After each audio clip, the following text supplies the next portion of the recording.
Hi, the United States government just proved once again that they don't care about nature, and so I'm going to explain to you why they should, but I'm going to put it into terms that they'll understand. Money! By the way, my name's Josh, I'm a biologist, and this is Basement Biology.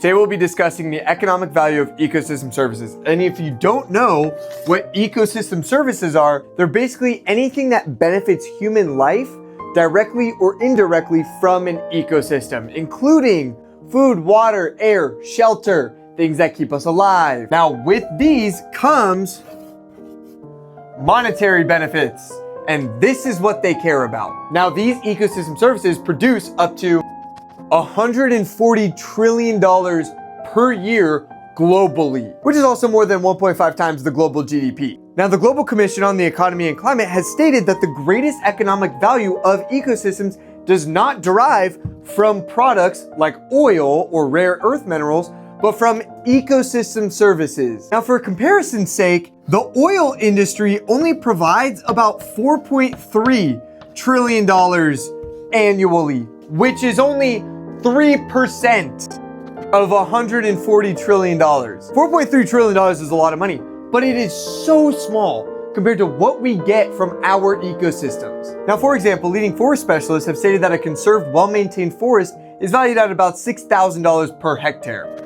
So let's try the largest forest in the United States, the Tongass National Forest in Alaska. So it's $6,000 per hectare, and the forest being about 6.8 million hectares, that brings us to about $40.8 billion per year annually from the Tongass National Forest alone. Just this one forest. But you know what's a bigger number than 40.8 billion? The $770 billion that the coastal communities and ocean economy generate annually in the Gulf of Mexico, which is where the Trump administration just took away protections for endangered species, which is going to condemn the Rice's whale to extinction because there's only about 50 individuals left, just so that they could drill more oil, which again is not as valuable as ecosystem services. Now, Rice's whale is part of the great whale family, which is made up of large baleen whales as well as the sperm whale, and they are considered keystone species.